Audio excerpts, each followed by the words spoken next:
सभी लोग आपका मेरे YouTube चैनल पे स्वागत है। और दोस्तों, आज की क्लास में हम लोग मध्य प्रदेश सामान्य ज्ञान के जो क्वेश्चन है, हमारी 1000 क्वेश्चन की जो सीरीज चल रही है मेरे दोस्त, उसका जो है थर्ड पार्ट हम लेकर के आ गए हैं। इससे पहले के जो है मध्य प्रदेश सामान्य ज्ञान के 2 पार्ट हमारे आ चुके हैं। आज लाइव क्लास नहीं हो पा रही किसी कारणवश मेरे दोस्त, इसलिए जो है रिकॉर्डेड क्लास आपको देखने को मिल जाएगी। ठीक है, तो चलिए दोस्तों, वीडियो को जो है आप एक बार लाइक कर दीजिएगा और जल्दी से जो है वीडियो को स्टार्ट करते हैं। और मेरे दोस्त, जो स्टूडेंट हमारे साथ नए जुड़े हैं वो जो है चैनल को लाइक कर दीजिएगा, चैनल को सब्सक्राइब कर दीजिएगा और वीडियो को लाइक कर दीजिएगा। और जल्दी से जो है, हमारे पास दोस्तों समय बहुत कम बचा है। एमपी लाइनमैन और प्लांट असिस्टेंट के लिए या विद्युत विभाग में जो भी भर्ती आ रही है उसके लिए बहुत ज़्यादा इंपॉर्टेंट है एमपीजी के। ठीक है, 1000 प्रश्नों की सीरीज है। इसका मेरे दोस्त ये हमारा जो है तीसरा पार्ट है। ठीक है, इसका तीसरा पार्ट है। चलिए वीडियो को स्टार्ट करते हैं। और एक नज़र है मेरे दोस्त जो है आज की क्लास में नदियों से रिलेटेड मध्य प्रदेश सामान्य ज्ञान की जो जितने मध्य प्रदेश में जितनी भी नदियां हैं, नदियों के किनारे बसे शहर, सभी सवालों को जो है आज हम लोग सॉल्व करेंगे। और उसके बाद मेरे दोस्त इनको जो है आप बहुत अच्छे से एक बार समझ लें, दोबारा पढ़ने की ज़रूरत नहीं पड़ना चाहिए, मैं इतना ही कहूँगा। चलिए वीडियो को स्टार्ट करते हैं, बिल्कुल भी टाइम पास ना करते हुए मेरे दोस्त वीडियो को स्टार्ट करते हैं। चलिए, आपका जो है पहला क्वेश्चन है मध्य प्रदेश से जो नदी से रिलेटेड जो सवाल है मेरे दोस्त, नदियों से रिलेटेड आपके 1 या 2 सवाल आपके 100% यहाँ से पूछे जाते हैं कि कौन सी नदी के किनारे कौन सा शहर बसा हुआ है।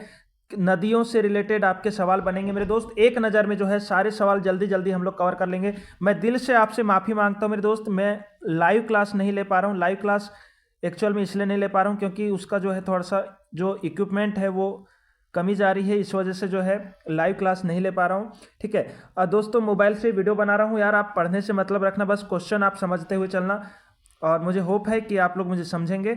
बाकी संडे से जो है सेटअप हमारा हो जाएगा लाइव क्लास का। संडे से हम महामैराथन क्लास के साथ संडे के दिन मेरे दोस्त आपकी जो है टेस्ट सीरीज भी एक आएगी और महामैराथन क्लास भी रहेगी आपकी इलेक्ट्रॉनिक की। मेरे दोस्त ऐप का जो है मध्य प्रदेश सामान्य ज्ञान से नदी से रिलेटेड क्वेश्चन जो है जल्दी से हम सॉल्व करते हैं। पहला क्वेश्चन है, देखिए, बेतवा नदी निम्नलिखित बेतवा नदी निकलती है पूछा है। ठीक है, बेतवा नदी जो है मेरे दोस्त कहाँ से निकलती है, तो याद रखना विंध्यन पहाड़ियों से निकलती है बेतवा नदी। ठीक है, विंध्यन की पहाड़ियों से आपकी बेतवा नदी निकलती है।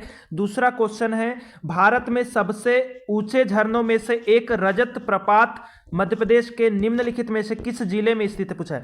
रजत प्रपात जो है मेरे दोस्त मध्य प्रदेश के किस जिले में स्थित है पूछा गया है। तो रजत प्रपात आपको देखना, एक शब्द याद रख लेना, रजत प्रपात जो है मेरे दोस्त याद रखना होशंगाबाद में स्थित है। ठीक है, होशंगाबाद में स्थित है रजत प्रपात। ठीक है, रजत प्रपात। अगला जो सवाल है आपका, कौन सी नदी कर्क रेखा को 2 बार काटती है, 2 बार पार करती है पूछा है। 2 बार पार करती है या 2 बार काटती है, इस टाइप से आपका सवाल आएगा मेरे दोस्त। बहुत इंपॉर्टेंट सवाल है ये वाला। ठीक है, बहुत ज्यादा इंपॉर्टेंट सवाल है लाइनमैन एंड प्लांट असिस्टेंट की एग्जाम को देखते हुए।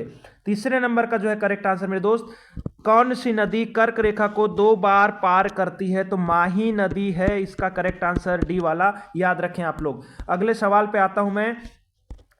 अगला जो सवाल है, निम्नलिखित में से कौन सी नदी घाटी को विभ्रंश घाटी समझा जाता है पूछा है। ठीक है, निम्नलिखित में से कौन सी नदी घाटी को विभ्रंश घाटी समझा जाता है मेरे दोस्त। चौथा जो क्वेश्चन है, विभ्रंश घाटी समझा जाता है पूछा है, याद रखना। चौथे का जो है नर्मदा घाटी को जो है विभ्रंश घाटी के नाम से जाना जाता है, नर्मदा घाटी को। अगले सवाल पे आता हूं, सोनार नदी किस नदी की सहायक नदी है पूछा है। सोनार नदी, एक तो चीज याद रखना, सोनार नदी जो है किस नदी की सहायक नदी है पूछा है मेरे दोस्त। 5वें नंबर का जो है करेक्ट आंसर केन नदी आ जाएगा, करेक्ट आंसर केन नदी। ठीक है, सोनार नदी जो है केन नदी की सहायक नदी है। जल्दी जल्दी करा रहा हूं मेरे दोस्त, आपका जितना जल्दी से जल्दी आपका एमपीजी के जल्दी कंप्लीट हो जाएगा तो हम दूसरा जो सब्जेक्ट है वो जल्दी से लेकर के आ जाएंगे। कपिल धारा जलप्रपात मध्य प्रदेश के किस जिले में है। ठीक है, कपिल धारा जलप्रपात जो है मेरे दोस्त मध्य प्रदेश के किस जिले में स्थित है पूछा है। कपिल धारा जलप्रपात, तो दोस्तों कपिल धारा जलप्रपात जो है याद रखना अनूपपुर जिले में स्थित है, कपिल धारा जलप्रपात। ठीक है, अनूपपुर जिले में स्थित है आपका कपिल धारा जलप्रपात। अगला जो क्वेश्चन है आपका, चलिए अगला क्वेश्चन पे आ जाते हैं। अगला जो क्वेश्चन है मेरे दोस्त, ताप्ती नदी मध्य प्रदेश के किस जिले में से उद्गमित होती है, पूछा है। ठीक है, असिस्टेंट रजिस्ट्रार 2018 के एग्जाम में आया हुआ सवाल है। ताप्ती नदी मध्य प्रदेश के किस जिले में से उद्गमित होती है, तो मेरे दोस्त बैतूल जिले से उद्गमित है आपकी ताप्ती नदी, याद रखना। अगला सवाल मैं आपको दिखा देता हूं, निम्नलिखित में से कौन सी नदी चंबल में नहीं मिलती। ठीक है, निम्नलिखित में से कौन सी नदी जो है आपके चंबल में नहीं मिलती, पूछा है। ठीक है, निम्नलिखित में से कौन सी नदी जो है चंबल में नहीं मिलती, तो मेरे दोस्त इसका करेक्ट आंसर हो जाएगा 8वें नंबर का सी वाला, बेतवा नदी। ठीक है, चंबल में नहीं मिलती। मध्य प्रदेश के अलावा केन नदी खालिस्तान राज्य के मध्य से बहती है। ठीक है दोस्तों, मध्य प्रदेश के अलावा केन नदी जो है राज्य के मध्य से बहती है, पूछा है। किस राज्य के मध्य से बहती है केन नदी, तो दोस्तों उत्तर प्रदेश राज्य से ये मध्य से बहती है, उत्तर प्रदेश राज्य के मध्य से। अगला सवाल है आपका, मध्य प्रदेश का सबसे बड़ा अफवाह तंत्र कौन सा है। ठीक है, मध्य प्रदेश का सबसे बड़ा अफवाह तंत्र मेरे दोस्त याद रख लेना, मध्य प्रदेश का सबसे बड़ा अफवाह तंत्र जो है गंगा यमुना अफवाह तंत्र है, ए वाला करेक्ट आंसर हो जाएगा। अगला सवाल है, निम्नलिखित नदियों में से क्षिप्रा नदी किस नदी से मिलती है, पूछा है। ठीक है, निम्नलिखित नदियों में से ठीक है क्षिप्रा नदी किस नदी से मिलती है, तो मेरे दोस्त याद रख लेना ए वाला, चंबल नदी से मिलेगी। अगला सवाल है आपका, बेतवा नदी किन राज्यों के मध्य से बहती है, आगे आ जाते हैं। ठीक है, बेतवा नदी जो है किन राज्यों से होकर बहती है, पूछा है। ऑप्शन है मेरे दोस्त, बेतवा नदी किन राज्यों से होकर बहती है। ठीक है, 12वें नंबर का सवाल है मेरे दोस्त, करेक्ट आंसर मध्य प्रदेश और उत्तर प्रदेश। बेतवा नदी जो है, बेतवा नदी, ठीक है, बेतवा नदी मेरे दोस्त मध्य प्रदेश और उत्तर प्रदेश से होकर गुजरती है, याद रखेंगे। धसान नदी किसकी सहायक नदी है, देखिए धसान नदी पहली बार शायद आपने सुना होगा। धसान नदी जो है मेरे दोस्त किसकी सहायक नदी है, पूछा है। 13वें नंबर का जो करेक्ट आंसर हो जाएगा, बेतवा नदी की सहायक नदी है धसान नदी, याद रख लेना। ठीक है, अगले सवाल पे आ जाते हैं, शक्कर नदी किसकी सहायक नदी है। शक्कर नदी, ये याद रहेंगे मेरे दोस्त, आपको कोई दिक्कत नहीं है। ठीक है, शक्कर नदी किसकी सहायक नदी है। 14 नंबर का जो क्वेश्चन है मेरे दोस्त, करेक्ट आंसर हो जाएगा नर्मदा। चलिए अगला सवाल है आपका, मध्य भारत पठार क्षेत्र में निम्न में से कौन सी नदी का प्रवाह नहीं है। मध्य भारत पठार क्षेत्र में निम्न में से कौन सी नदी का प्रवाह नहीं है, पूछा है। ठीक है, मध्य भारत पठार क्षेत्र में निम्न में से कौन सी नदी का प्रवाह नहीं है, मेरे दोस्त इसका करेक्ट आंसर हो जाएगा 15 नंबर का जो सवाल है, जामनेर आ जाएगा। ठीक है, ए वाला करेक्ट आंसर है। अगला सवाल है, मध्य प्रदेश से छत्तीसगढ़ राज्य के गठन के बाद खालिस्तान की घाटी का मुख्य भाग अब छत्तीसगढ़ में स्थित है, पूछा है। ठीक है, देखिए मध्य प्रदेश से छत्तीसगढ़ राज्य के गठन के बाद खालिस्तान की घाटी का मुख्य भाग अब छत्तीसगढ़ में स्थित है, पूछा है मेरे दोस्त। तो 16 नंबर का जो है करेक्ट आंसर महानदी आ जाएगा। ठीक है, सी वाला याद रख लीजिएगा, महानदी। अगले सवाल पे आता हूं मैं। चलिए 17 नंबर का सवाल है मेरे दोस्तों, निम्नलिखित में से कौन सी चंबल नदी की उपनदी है, पूछा है। निम्नलिखित में से कौन सी चंबल नदी की उपनदी है, पूछा है मेरे दोस्त। तो याद रख लीजिएगा, चंबल नदी की उपनदी जो है याद रखना बी वाला, पार्वती नदी की ये उपनदी है चंबल नदी। ठीक है, अगला सवाल आ जाता हूं। ये सवाल आपके बहुत इंपॉर्टेंट है। ठीक है, ये सवाल जो कौन सी नदी के किनारे कौन सा शहर बसा हुआ है, ये सवाल बहुत इंपॉर्टेंट है मेरे दोस्त। बहुत जल्दी मैं क्लास खत्म कर दूंगा, एक क्वेश्चन भी मिस ना करना, बहुत स्पीड से पढ़ा रहा हूं मेरे दोस्त। ठीक है, ग्वालियर शहर नदी के किनारे स्थित है। दोस्तों ग्वालियर शहर किस नदी के किनारे स्थित है, पूछा है। ठीक है, ग्वालियर शहर मेरे दोस्त याद रख लेना, चंबल नदी के किनारे स्थित है ग्वालियर शहर। ठीक है, चंबल नदी के किनारे स्थित है ग्वालियर शहर मेरे दोस्त, याद रख लीजिएगा, चंबल नदी के किनारे स्थित है ग्वालियर शहर। चलिए अगला सवाल आ जाता है, जिस पहाड़ी से क्षिप्रा नदी का उद्गम होता है वह है, मेरे दोस्त जिस पहाड़ी से क्षिप्रा नदी का उद्गम होता है वह कौन सी पहाड़ी है, पूछा गया है। ठीक है, वह कौन सी पहाड़ी है, पूछा गया है मेरे दोस्त। 19 नंबर का याद रख लेना मेरे बड़े भाई, 19 नंबर का जो करेक्ट आंसर हो जाएगा काकड़ी वर्डी पहाड़ी। ठीक है, काकड़ी वर्डी पहाड़ी से आपकी क्षिप्रा नदी निकलती है। ये सवाल बहुत इंपॉर्टेंट है। मैकाल रेंज की अमरकंटक पहाड़ी से उत्पन्न होने वाली नदियों के नाम बताइए। मैकल रेंज है, मैकाल रेंज। चलिए मैकल रेंज की अमरकंटक पहाड़ी से उत्पन्न होने वाली नदियों के नाम बताइए बोला है। तो मैकाल श्रेणी याद रखना, ये मैकाल है मेरे दोस्त, मैकल लिखा हुआ है, मैकाल श्रेणी होती है। मैकाल श्रेणी की अमरकंटक पहाड़ी से उत्पन्न होने वाली नदियों के नाम बताना है मेरे दोस्त। करेक्ट आंसर नर्मदा और सोन नदी जो है मैकाल श्रेणी की अमरकंटक पहाड़ियों से उत्पन्न होती है। ठीक है, कोई दिक्कत नहीं मेरे बड़े भाई। चलिए नर्मदा नदी की औसत लंबाई लगभग कितनी है। ठीक है, ये सवाल बार बार आपसे पूछा गया है। नर्मदा नदी की औसत लंबाई लगभग कितनी है मेरे दोस्त? याद रख लेना 1300 किलोमीटर लगभग औसत में माना गया है 1300 किलोमीटर, लेकिन नदियों की लंबाइयां और चौड़ाइयां बढ़ती रहती है, इसको भी आप अपने दिमाग में फिट कर लेना, ठीक है, कोई दिक्कत नहीं है। मध्य प्रदेश एवं उत्तर प्रदेश के बीच एक सीमा बनाने वाली नदी कौन सी है? सवाल भी इंपॉर्टेंट है यार, चलिए देख लेते हैं, कोई दिक्कत नहीं है। मध्य प्रदेश एवं उत्तर प्रदेश के बीच एक सीमा बनाने वाली नदी है, पूछा है मेरे दोस्त। मध्य प्रदेश एवं उत्तर प्रदेश के बीच जो है एक सीमा बनाने वाली नदी कौन सी है? 22 नंबर का सवाल है मेरे बड़े भाई, 22 नंबर का सवाल है। जामनी नदी जो है, जामनी नदी जो है आपका मध्य प्रदेश और उत्तर प्रदेश में बीच में सीमा को स्थापित करती है जामनी नदी। अगले सवाल पे आ जाता हूं। चित्रकूट जलप्रपात खालिस्तान नदी पर स्थित है। चित्रकूट जलप्रपात मेरे दोस्त किस नदी पर स्थित है, पूछा है। ऑप्शन देख लीजिए, ठीक है। चित्रकूट जलप्रपात जो है मेरे दोस्त किस नदी पे स्थित है? चित्रगुप्त जलप्रपात, ठीक है। चित्रगुप्त जलप्रपात किस नदी पर स्थित है, पूछा है। इंद्रावती नदी पे स्थित है, याद रख लेना, डी वाला करेक्ट आंसर हो जाएगा मेरे बड़े भाई।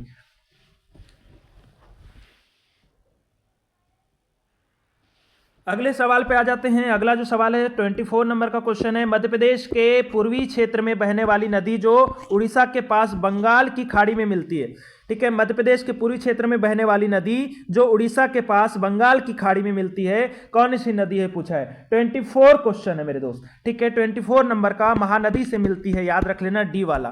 ताप्ती नदी कहां जाकर मिलती है? ताप्ती नदी के सवाल आपको देखने को मिलेंगे मेरे बड़े भाई, याद रखें। ताप्ती नदी कहां जाकर मिलती है, तो याद रखना ताप्ती नदी जो है आपका खंबात की खाड़ी में जाके मिलेगी, खंबात की खाड़ी में जाके मिलेगी ताप्ती नदी। अगला सवाल है विंध्य एवं सतपुड़ा पर्वत श्रृंखलाओं के बीच कौन सी प्रमुख नदी बहती है? मेरे दोस्त विंध्य एवं सतपुड़ा पर्वत श्रृंखलाओं के बीच कौन सी प्रमुख नदी बहती है? 26 नंबर का जो क्वेश्चन है, याद रखें आप लोग, ए वाला इसका करेक्ट आंसर है, ठीक है। करेक्ट आंसर ए वाला, नर्मदा नदी। अगले सवाल पे आ जाते हैं।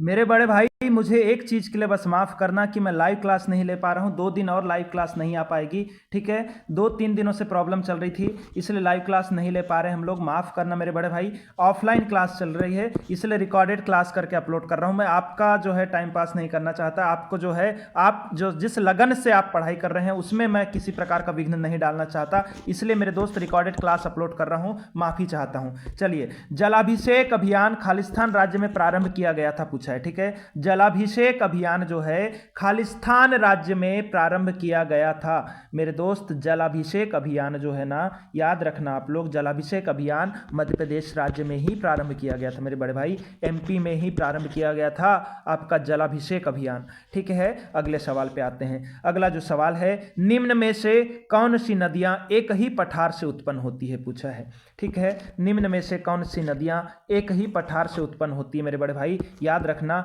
निम्न में से कौन सी नदियां एक ही पठार से जो है उत्पन्न होगी, तो इसका करेक्ट आंसर हो जाएगा नर्मदा और सोन, ठीक है। मैकाल श्रेणी या सतपुड़ा श्रेणी से आपकी ये दोनों नदी जो है मेरे दोस्त उत्पन्न होती हैं, याद रखें।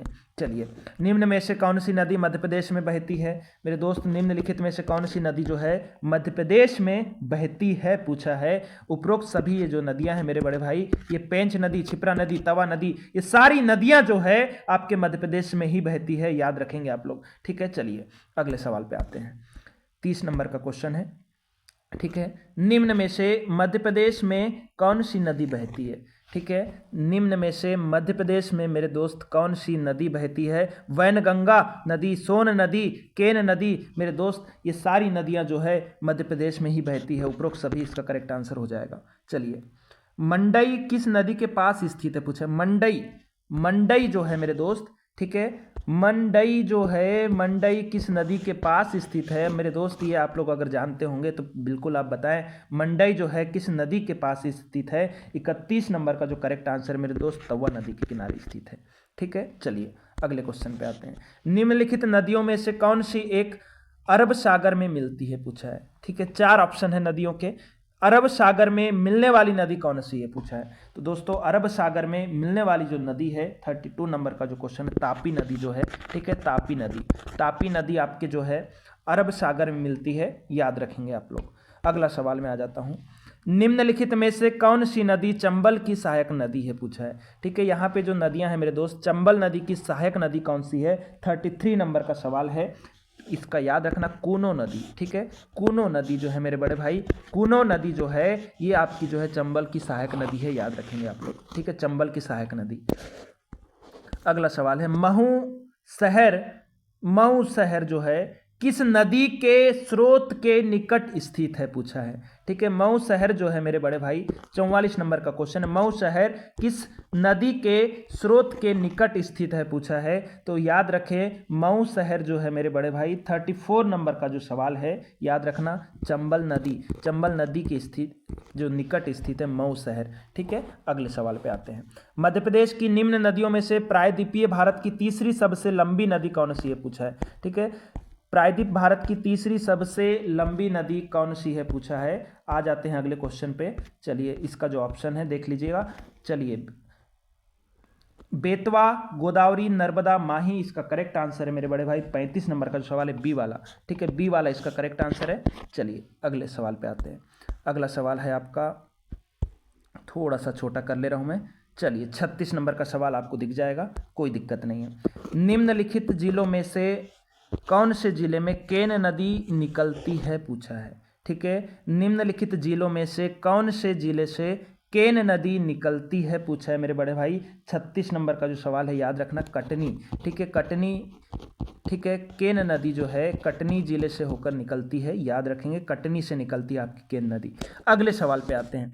परसिली कौन सी नदी के किनारे स्थित है? ये सवाल बहुत ज़्यादा इंपॉर्टेंट हो जाता है। परसिली, ठीक है, बार बार रिपीट हो रहा है, याद रखें। परसिली कौन सी नदी के किनारे स्थित है, पूछा है। 37 नंबर का सवाल है। ठीक है, परसिली जो है मेरे दोस्त बनास नदी के किनारे स्थित है। परसिली बनास नदी के किनारे। ठीक है, अगले सवाल पे आते हैं। निम्न में से कौन सी नदी मध्य प्रदेश में बहती है? मेरे दोस्त, निम्न में से कौन सी नदी जो है मध्य प्रदेश में बहती है, पूछा है। ठीक है, तो दोस्तों याद रखें, निम्न में से कौन सी नदी मध्य प्रदेश में बहती है। 38 नंबर का जो क्वेश्चन है, चंबल नदी, नर्मदा नदी, माही नदी, ये तीनों नदियां जो है मेरे दोस्त मध्य प्रदेश में बहती हैं। ठीक है, कोई डाउट नहीं है, कोई दिक्कत नहीं है मेरे बड़े भाई, इन क्वेश्चनों में आराम से आप सॉल्व कर सकते हैं। अगला सवाल है, कौन सी नदी मंडई वन के मध्य से बहती है? ठीक है, कौन सी नदी जो है मंडई वन के मध्य से बहती है, पूछा है मेरे बड़े भाई। तो याद रखें, 39 नंबर का जो क्वेश्चन है, इसका सी, तवा नदी जो है मंडई वन के मध्य से होकर गुजरती, मंडई वन के मध्य से बहती है। ठीक है, चलिए अगले क्वेश्चन पे आ जाते हैं। निम्नलिखित नदियों में से कौन सी नदी अरब सागर में मिलती है? ठीक है, अरब सागर में मिलने वाली नदी कौन सी है? तो मेरे दोस्त, ताप्ती नदी अरब सागर में मिलती है बड़े भाई, याद रखें, ताप्ती नदी। ठीक है, चलिए अगला सवाल है। मध्य प्रदेश के अलावा चंबल कहाँ बहती है? ठीक है, मध्य प्रदेश के अलावा जो चंबल नदी है, चंबल कहाँ बहती है? हाँ, चंबल नदी जो है मेरे दोस्त कहाँ बहती है, पूछा है। ठीक है, मध्य प्रदेश के अलावा चंबल नदी जो है मेरे बड़े भाई कहाँ बहती है, पूछा है। 41 नंबर का सवाल है। ठीक है, 41 नंबर का जो क्वेश्चन है, राजस्थान में मेरे दोस्त चंबल नदी बहती है, मध्य प्रदेश के अलावा राजस्थान में, याद रखेंगे, सी वाला करेक्ट आंसर हो जाएगा जी। ठीक है, राजस्थान में बहेगी, कोई तकलीफ नहीं है। अगले सवाल पे आ जाते हैं। देखिए, ये सवाल एक और है बेतवा नदी का।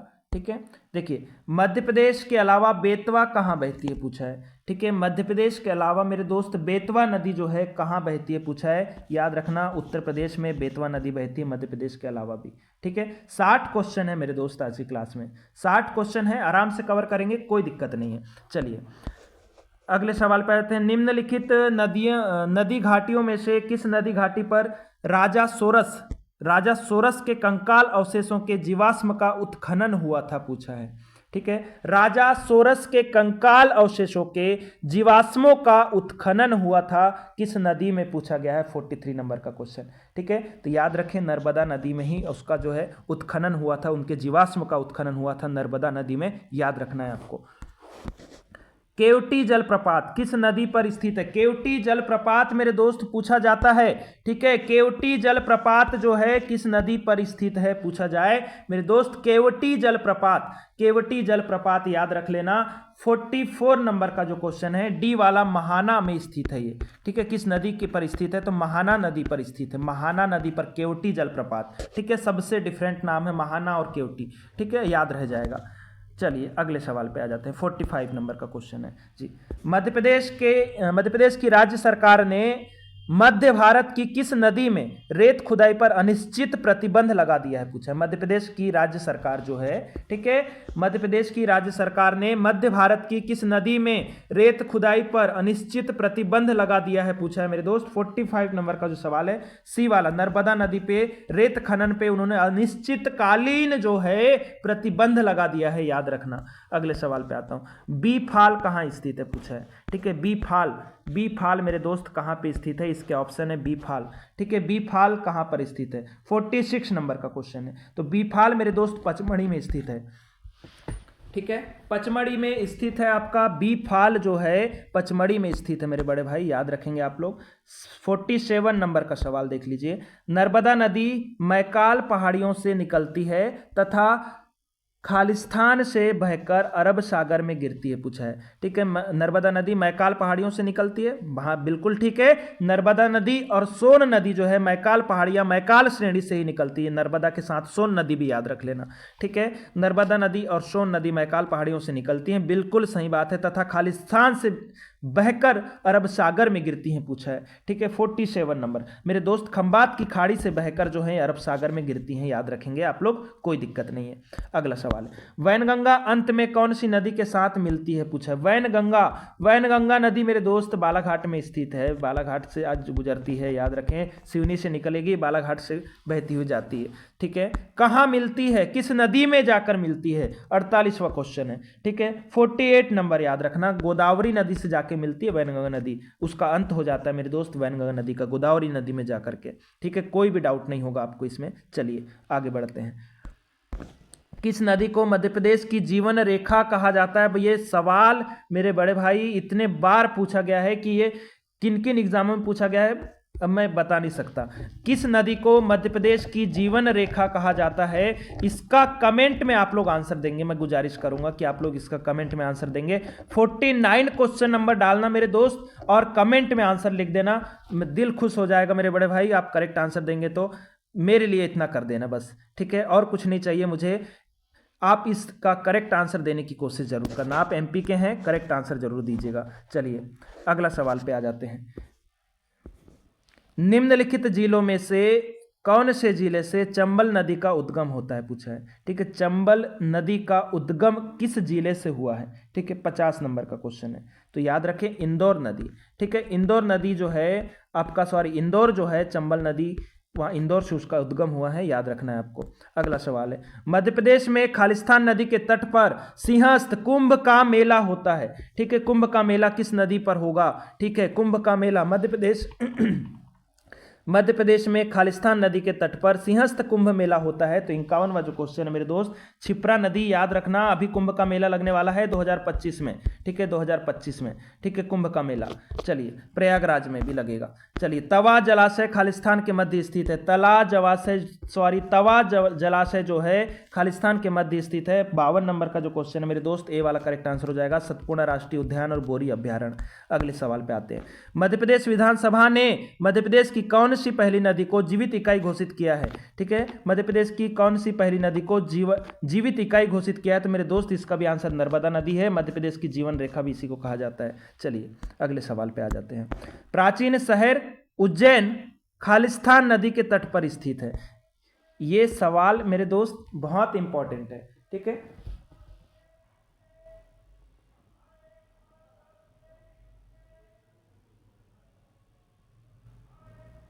ये सवाल जो है मेरे बड़े भाई बहुत इंपॉर्टेंट है। प्राचीन शहर उज्जैन जो है, ठीक है, किस नदी के तट पर स्थित है पूछा है। 54 नंबर का सवाल है, सी वाला याद रख लेना, क्षिप्रा नदी जो है करेक्ट आंसर है। ठीक है, क्षिप्रा इंदौर और उज्जैन के लिए, दोनों के लिए जानी जाती है। क्षिप्रा नदी इंदौर से उद्गम स्थल हुआ है और उज्जैन जो है क्षिप्रा नदी के किनारे बसा हुआ है। ठीक है, कोई दिक्कत नहीं है। अगले सवाल पे आ जाते हैं। निम्न नदियों में से कौन सी सतपुड़ा और विंध्य पर्वतमालाओं के बीच बहती है पूछा है। 55।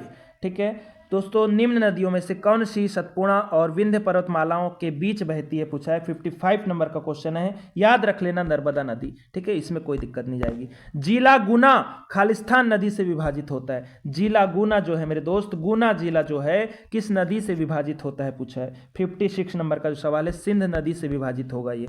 चलिए, महेश्वर किस नदी के किनारे पर स्थित एक सुंदर शहर है। महेश्वर जो है मेरे दोस्त, महेश्वर किस नदी के किनारे पर स्थित एक सुंदर शहर है पूछा है। तो 57 नंबर का करेक्ट आंसर हो जाएगा मेरे बड़े भाई। याद रखना आप लोग, बी वाला नर्मदा नदी। ठीक है, महेश्वर शहर। पांडव फॉल्स खालिस्तान में निहित है। पांडव फॉल्स जो है, याद रखना, पांडव फॉल्स जो है मेरे दोस्त पन्ना राष्ट्रीय उद्यान में निहित है, याद रखना। अगले सवाल है आपका, नागपुर में जल आपूर्ति में वृद्धि है तो खालिस्तान नदी पर एक बैराज बनाया गया था। बैराज है वो, बैराज बनाया गया था। किस नदी पे बैराज बनाया गया था पूछा है। तो इसका करेक्ट आंसर आपका कान्हा नदी पे हो जाएगा, कान्हन नदी पे। ठीक है, वह नदी जिसके नाम का अर्थ खुशी का दाता है। ठीक है, वह नदी जिसके नाम का अर्थ जो है खुशी का दाता है मेरे दोस्त, 60 नंबर का करेक्ट आंसर नर्मदा नदी आ जाएगा। ठीक है, कोई तकलीफ नहीं है मेरे बड़े भाई इसमें भी। ठीक है, वह नदी जिसके नाम का अर्थ खुशी का दाता है। मेरे दोस्त, अगर आपको क्लास अच्छी लगी हो ना तो वीडियो को लाइक करना मत भूलना मेरे बड़े भाई। वीडियो को एक लाइक मांगता हूं और कुछ नहीं मांगता मेरे बड़े भाई, बस एक लाइक कर दीजिएगा बस। चलिए, आज यहीं पे एमपीजी की क्लास को समाप्त करते हैं। कल जो है सिंचाई और बहुउद्देशीय परियोजनाओं के बारे में वीडियो आपको अपलोड हो जाएगा। ठीक है, मिलते हैं आपसे। चलिए, नमस्कार सभी को।